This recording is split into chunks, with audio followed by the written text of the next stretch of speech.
Today, on episode number 593 of the Teaching in Higher Ed podcast, Analog Inspiration, Human-Centered AI in the Classroom with Carter Moulton.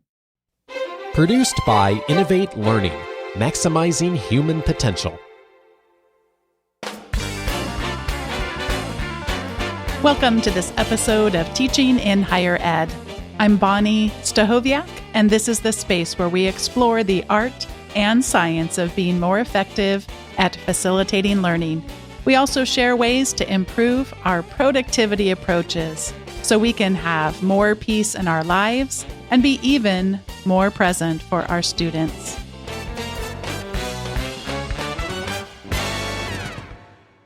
On today's episode, I welcome Carter Moulton, an educational developer, facilitator, and media researcher from the Colorado School of Mines. Carter is the creator of Analog Inspiration, a card deck that helps get us talking about, in a playful way, the ways we can explore human-centered teaching, values-driven design, and intentional AI integration. And we're actually going to play a bit with the deck, have some conversation, and hear more from Carter on today's episode. Carter Moulton, welcome to Teaching in Higher Ed. Hi, thank you so much for having me.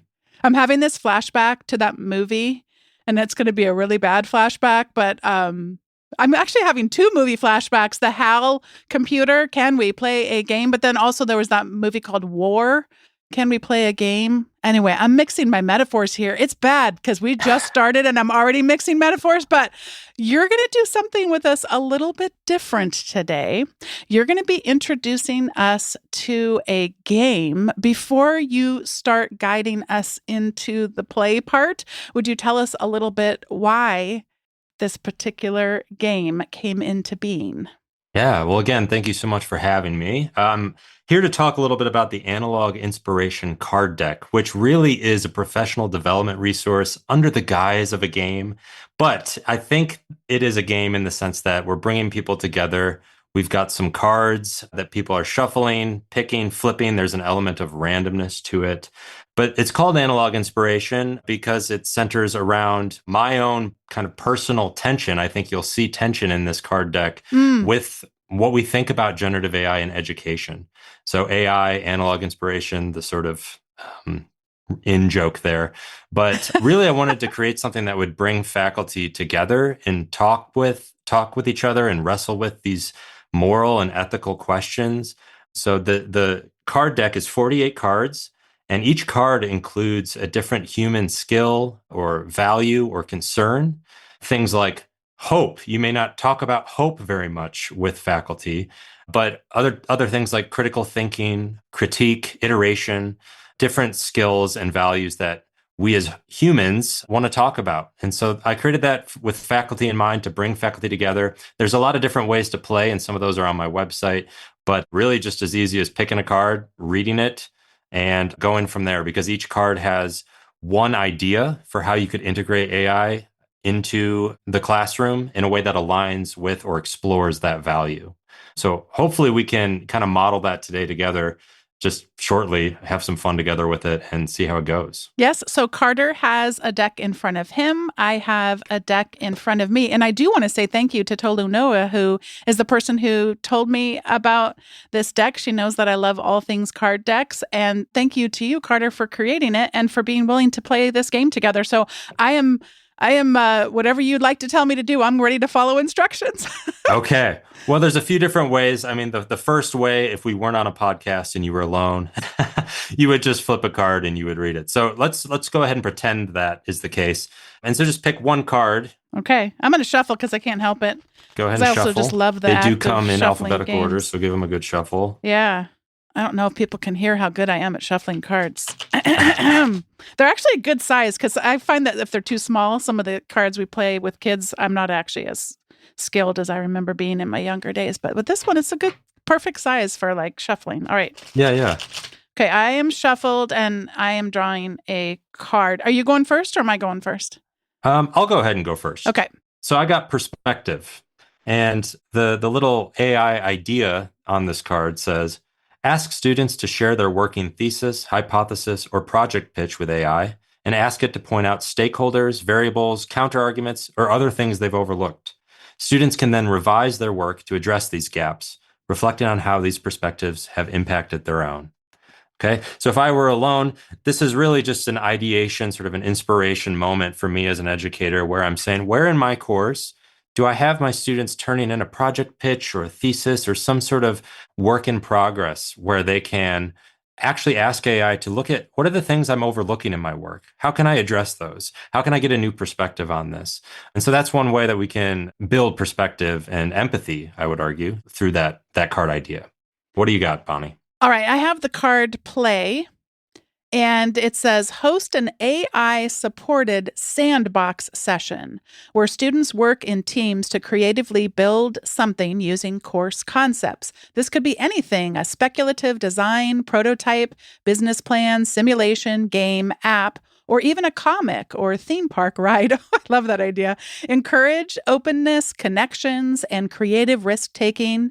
Save time for students to share what they've made, explain how they use the course concepts, and reflect. And then there are 3 questions at the bottom. I don't know if this is the case. So, Yeah. Why did you choose to make this? Who is your audience? And what did you learn through open play? Sure. So there we see a sandbox of some kind, right? Maybe this happens in class, or maybe it's an online digital space where it's a low stakes assessment or low stakes activity where we can actually invite students to have some fun with AI and play with AI and create something. And those 3 questions underneath at the bottom of the card are really just trying to foster that critical thinking with students about what it is they're making and what it is they're doing and how they're engaging with AI. So that is maybe the most boring way to play, I suppose, where you're flipping a card but each of these cards, some are student facing where it's asking students to do something. It'll say, for the hope card, for instance, we ask students to upload some writing about what they want in their life and what they hope for, and then actually turn that into an image and a mantra and share those with each other in the classroom. So those are more student-facing activities where some of them will invite faculty to, like the variety card, for instance, will ask faculty to upload a course element that you have and ask AI, how can I add variety so that students can engage in different ways? How can I take this assessment and add variety to it? So some is more professional development for faculty using AI to develop course materials that are effective and engaging. And actually, maybe we should just do one more round. So Sure, why don't you let's pick do it. one more and I'll pick one more. Okay, discernment. This is one of my favorite cards. Do you want to hear something so funny? Yes. It's the same one I picked, so maybe we'll Oh both. my gosh. That's how you win. You pick the same card, I believe. We won! What have I won? I cannot wait. I did not know there were prizes involved. All right, we're both going to do discernment. You want to go ahead and read this? Let's do it.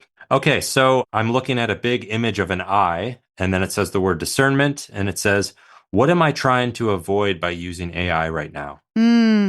Ask yourself this question and encourage students to do the same. Is it confusion, perfectionism, boredom? Do I really need to use AI right now? Encourage students to jot down these observations. Even a 30-second pause can lead to more intentional engagement with AI. I'm glad that we picked this card. What a random chance, by the way. What are the chances?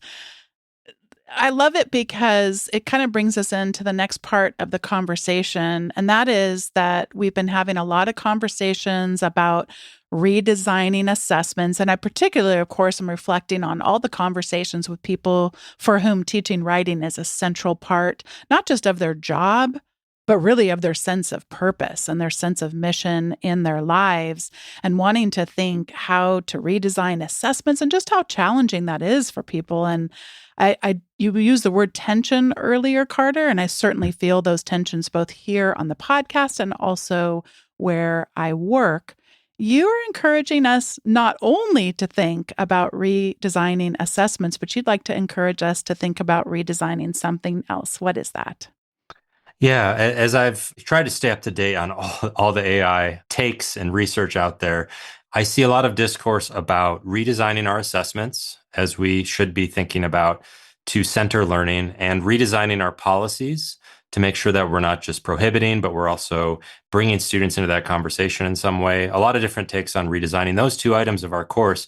But I'd like to focus a little bit on how we can redesign the relationships in our courses. I think it's going to take that in order to integrate AI in a way that's supporting student learning. So a lot of the cards on here, you'll see that they involve more than just one human interacting with AI. They involve AI as a launching point for conversation between students. So you'll see a card like critique, where as an instructor, I'm going to ask AI for an output. Maybe it's an essay, maybe it's a problem, a snippet of code that AI is going to produce. And I'm actually going to bring that to class. And I'm going to invite my students to critique that using a rubric that we have and come together and actually talk about these things and develop more shared understanding as a group of assignment expectations, but also AI's limitations. Or something like the critical thinking card also has, it's almost a variation of think, pair, share, where we include AI in the middle of that to then have different perspectives. The moment you include multiple humans in the loop, as we've seen the terminology of human in the loop, we all of a sudden we have more opinions, we have more disagreements, more friction that can help the learning process, but also bring folks together. And I think another point that I want to make is the student instructor relationship as well. There's a moment in Ethan Mollick's book, Co-Intelligence, which is a fascinating book. And it's just maybe one or two sentences of the book, but he mentions this moment where a student comes up to him. He notices that students aren't raising their hands in class as often as they were before. And he asks the students why. And a student comes up to him and says, "Why would I raise my hand when I can just ask ChatGPT at home?" And I think that it's not a big part of the book, but for me, it really resonated because I think as educators, we need to provide students with that answer. Why would they take that risk? What are they how are they investing in the relationships in this learning community? Not only personalized learning through AI, but as a group. So I hope we don't abandon the decades of research that has shown the benefits of peer learning, of caring, belonging, relationships in the classroom. And I think it's going to take that to build trust as we all try to figure this stuff out. And I think maybe that's also what the card deck's doing, is bringing folks together, humans in the loop, wrestling with what we're going to do about these things. So some of the cards are really positive and exciting about the potentials of Gen AI. And a card like Rest is a little tongue in cheek, but Rest just says don't use AI and drink some water and tell your students to do the same because we're more than what we produce. I'm about to break the time-space continuum. And by that, I mean that I'm about to reference a book I'm in the middle of reading, but by the time people listen, should be well done with it. When Brian Dewsbury was on recently, he mentioned David Yeager's book, 10 to 25.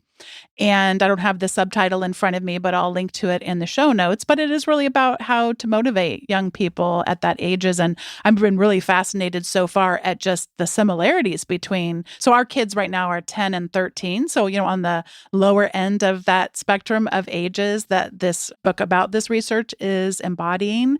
But one of the things that keeps coming up both in the book and then in what you just shared is the importance of, yes, definitely still have high expectations. Absolutely. Do young people, old people, everything in between people not want to be challenged? No, we like to be challenged. That's why we like games and puzzles and things like that. But that it needs to accompany the high support. And specifically, the book is going into how important it is for this age range to be respected and regarded highly by their peers and also by trusted or highly regarded people older than that age range. And it's really making me think not just about my parenting, but also my teaching. And I'm thinking also about the work around dignity and Donna Hicks' work and research around dignity, because you could imagine all of the ways in which we might inadvertently violate others' dignity. And we certainly didn't intend to do it. But when we're asking for these kinds of risks to be taken, it doesn't seem for some of us like raising a hand in a class would be that great of a risk. And yet, if that's not perceived by you as a risk, I think it's time to maybe challenge ourselves a little bit just to recognize the risk that is involved there. So anything else you'd like to share about what that means to raise the hand and maybe some ways not to reduce the challenge, but actually to create the sense of trust to be able to risk and do it anyway, even if someone might look foolish. Yeah. That's really great thoughts. And I think just hearing you say dignity, it's like, why is that not on a card? Oh, But, you do you do that a lot? Because I do that a lot with my cards as well. Like, oh, we need an expansion pack now, don't we? yeah, I actually made too many cards, so I had to remove some Mm-hmm. because I had 48, and I had to take joy off, and that felt really bad. So, Oh, oh, oh, oh. but the card was just kind of upload a piece of your course and ask how you can insert some more joy into it, right? Which is something we're not using AI for. I don't see this talked about of just starting with that value of care. How can I build more care into this? And just trying to explore being more caring or adding more joy. So to get back to your thought there, though, I think with AI, we have an opportunity to actually, as Bowen and Watson have said in Teaching with AI, kind of raise the bar on our assessments a little bit. But that doesn't mean that we have to, it's mutually exclusive with the care and the community. And I think agency, right? We may be in a space where students can really help us co-create in a radical way the course. So one of the ideas on here, both in the community card and the agency card, are to provide students maybe in a radical way. This would look like leaving the last week of your class open and actually asking students to tell me what you think the last week of this class should be, and use AI to explore beyond what we've learned in this class and develop a learning module or create a presentation and teach your peers, teach us what that module looks like. So I think that's actually asking our students to move beyond what they're learning in class. It's drawing connections with their own interests, but it's also keeping that sense of co-creation and community, which I think there's ways we can be creative in designing assessments where we're making sure that our students are at that high level of Bloom's taxonomy, but also doing so in a way that feels authentic and feels meaningful, right? And so the question of trust and cheating, it's why do students cheat? We know that students cheat because it feels like busy work, and it doesn't feel like they understand why they should care or why their work matters. And so that's another argument in redesigning relationships, perhaps, is to think of those relationships as assessors as well and peer evaluators, right? As part of the community that we all have a shared accountability and responsibility to do. So that's something I'm really passionate about. Yeah, tell us more about what those relationships and that the peer feedback and peer critique might look like. Give us maybe a couple examples that come to your mind. Yeah. So if you've ever done a peer review activity in class, whether that's a writing classroom or a project-based peer review, one simple way is just to add AI to the mix. I believe is it Anna Mills has the PAIRR initiative, but there's a few other initiatives out there to structure it in such a way where students can provide peer reviews, a human review, and then an AI review. And then they get together and actually talk about those reviews. And that's a really nice way to build some more friction and tension and create critical thinking into that process. Another one that I thought of and is actually I think it's in the card deck. Yeah, the collaboration card is using AI as a way to foster those first meeting discussions on group projects, right? That usually we want to do some sort of team norming or setting agreements as a team as we move forward. And, all too often there's one or two students that may dominate that conversation, or because I don't know this peer, I don't feel comfortable sharing what I really think or my workflow. One idea is to actually, before you even meet, is to do some writing about norms that you think would be good for this project, this teamwork, some of your availability.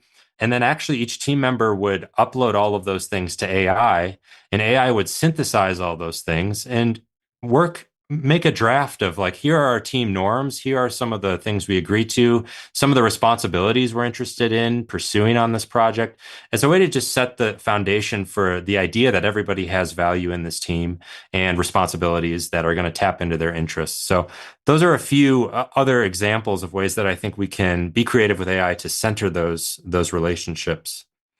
One more that I'll mention is the belonging card, and that invites students to write on the first day of class a really simple, quick essay, even if it's a paragraph or so, what I want you to know about me as a learner, right?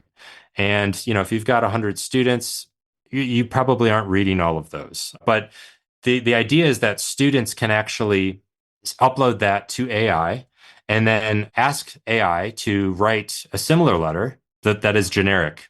Okay. Have them prompt AI to write a generic version of that same letter. And then actually do some comparative work. What's missing in AI's letter? What's uniquely you? And then everyone brings those letters to class and shares with peers. Here's what I noticed. Here's, I guess, what I've learned about myself. And then as a professor, you kind of facilitate a conversation about that. What does it mean to belong in this classroom and to learn as yourself? And then as a bonus, you may also want to write a letter to your students. What I want you to know about me as a teacher, right? And you could share that on your Canvas or whatever. So fostering some of these relational ways of being through AI is something that I think we can do early on and throughout the learning process. You have a cautionary note for us regarding personalized learning. Before I get to it, though, I want to just make a quick mention of a new podcast that's come out called Learning Curve. And that is from Jeff Young, who some listeners may be familiar from his work back when he was a journalist for The Chronicle and more recently for EdSurge. And so he started this new endeavor. And I loved this episode, and it does have to do with Carter's caution to us. The episode is titled, "What if College Teaching Was Redesigned with AI in Mind?" It was a very interesting premise. The first half of the conversation is with Paul LeBlanc. He is a former university president, and he's now started a new AI company that's really sounding like it's leaning in on what some people refer to as personalized learning, spoiler alert. And then it was an interesting format because in the second half of the episode, he has Maha Bali, who's been on this podcast, of course, many times, a professor of practice at the Center for Learning and Teaching at the American University in Cairo. She listens to the conversation between Paul LeBlanc and Jeff Young, and then has some nuanced critiques about maybe the promise of personalized learning and what AI can and can't do. I can't even do it justice. It was one of the really good examples, I guess, of pushing back. So I'm going to put that link in the show notes and encourage people to take a listen if you haven't come across Learning Curve yet. And Carter, please tell us more. What should we be cautioned when we start hearing about all the promise of AI is going to come in and it's going to solve all of our problems because every student gets to have an entirely customized course just for me? Yeah, I think the vocabulary we use to talk about AI and generative AI really matters because it kind of frames our imagination about it and what we conceive, what we think about in terms of our assessments, our courses, our universities. And words like personalized learning or co-intelligence or human in the loop, even some of these terms that we're using, I think imagine a scenario of in one human being in isolation with a screen. So co-intelligence, of course, referring to the collaborative potentials of humans and human and AI. I think I'm pushing to, in terms of human in the loop, try to think about humans in the loop and to add some of that friction where we're all exploring this together and making sense of it. And then with co-intelligence, not forgetting the original co-intelligence of humans and the students and instructors and how knowledge emerges and how we create an experience where knowledge emerges for our students. And with personalized learning, there is a history of that term that dates way back, thinking of Audrey Waters' book, Teaching Machines. And she asked the question, what values and ideas about education are baked into these machines, right? So we have the automatic teacher from 1924 or B.F. Skinner's teaching machine from 1957. The idea of kind of making it very efficient, where assessment and marking happens at the same time, or where there is this personalized randomness maybe, but yet the human on the other side is removed. So I think it all comes down to, for me, when we think about approaches to generative AI and using this tool, using this machine, making sure that we're being human-centered. And for that, I look to Stanford University's Human-Centered Artificial Intelligence Institute. It's been really helpful for sorting through a lot of the research. And they provide 3 principles for human-centered AI, which Gen AI is a part.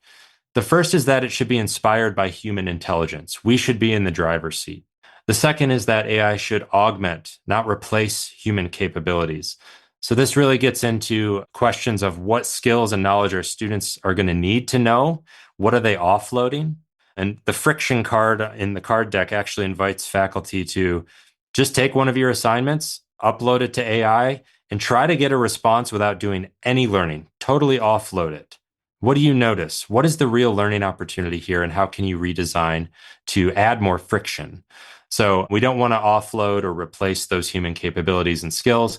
But the third one is that AI should be guided by a concern for its impact on human society. So there, the move that they're making there is moving beyond just the user, the individual user, but towards the betterment of society, toward the betterment of community as humans.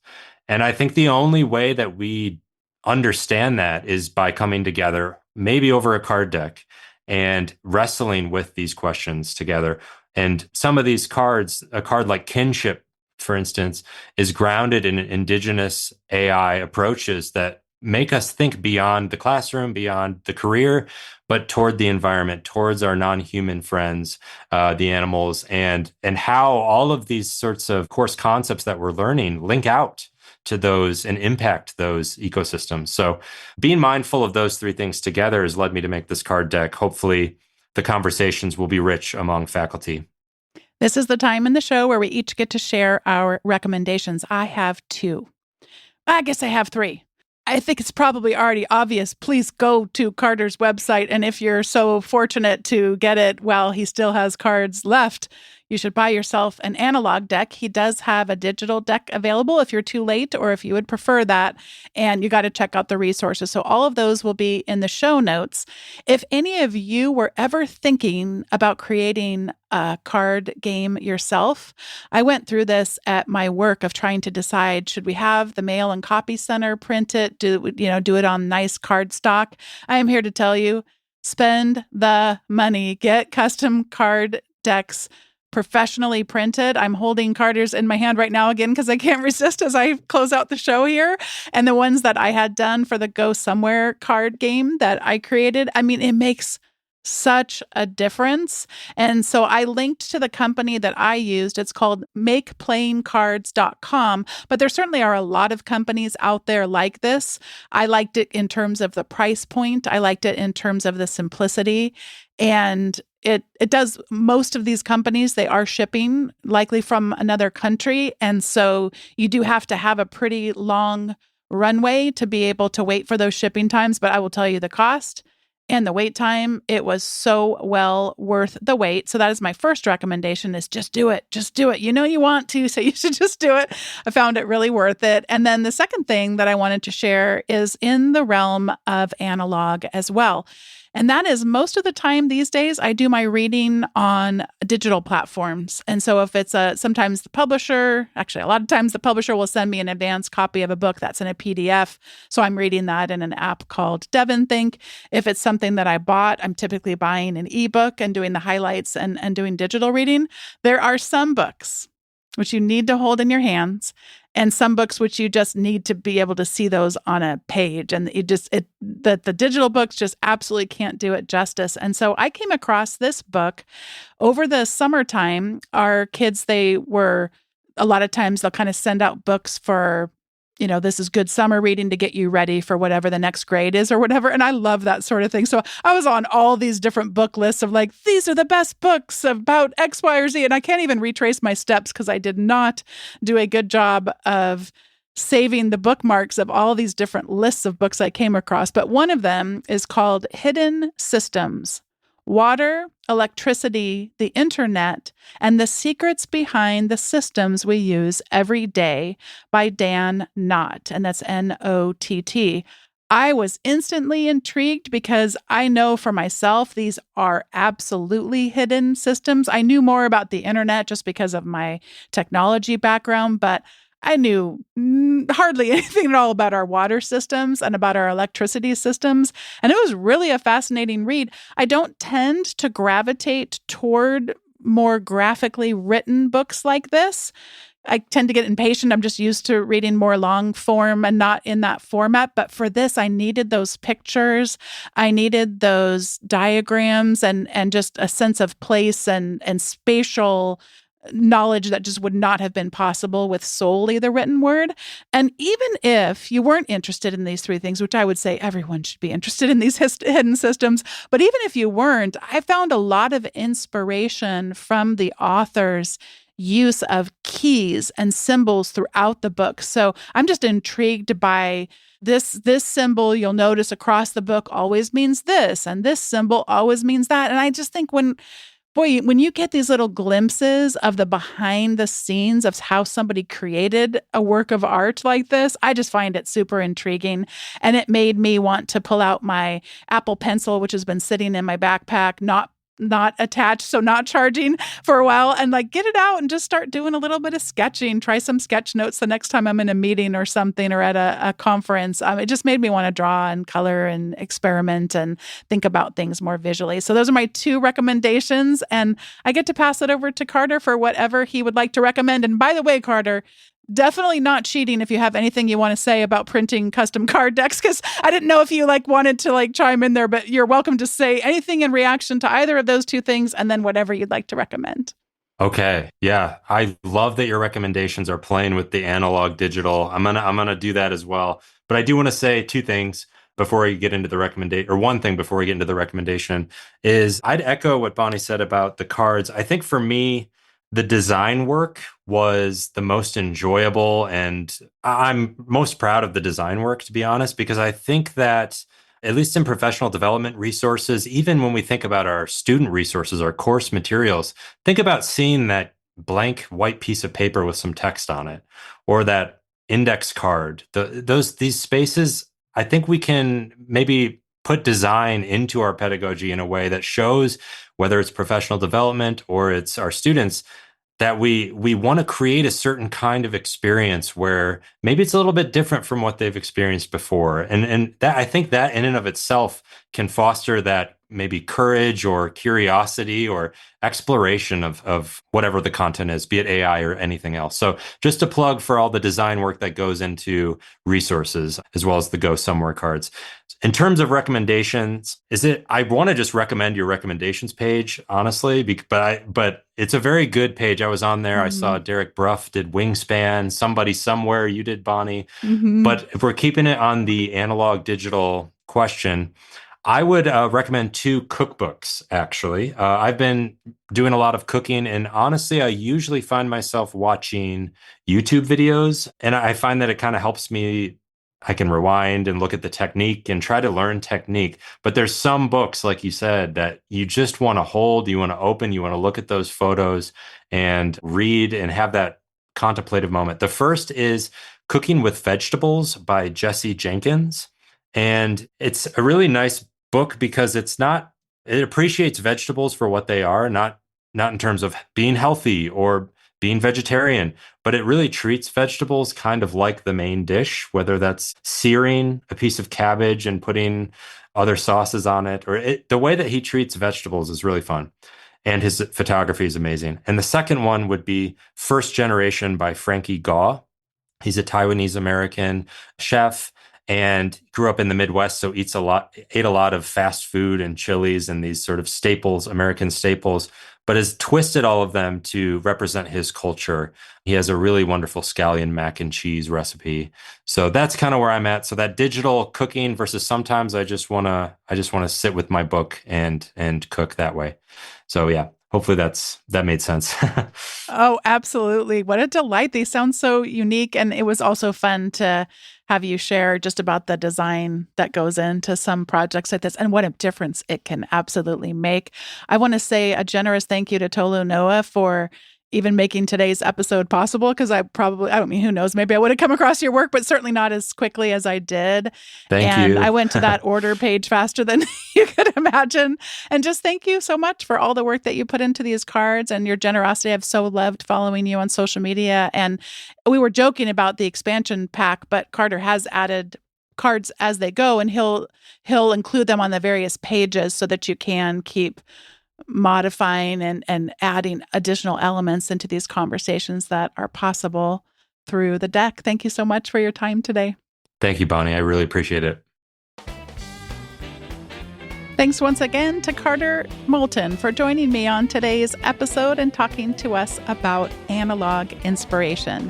Thanks to each of you for listening. Today's episode was produced by me, Bonnie Stachowiak. It was edited by the ever-talented Andrew Kroger. Podcast production support was provided by the amazing Sierra Priest.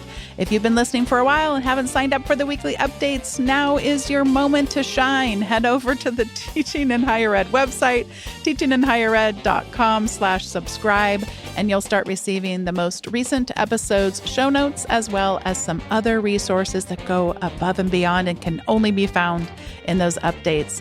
Thanks for listening, and I'll see you next time on Teaching in Higher Ed.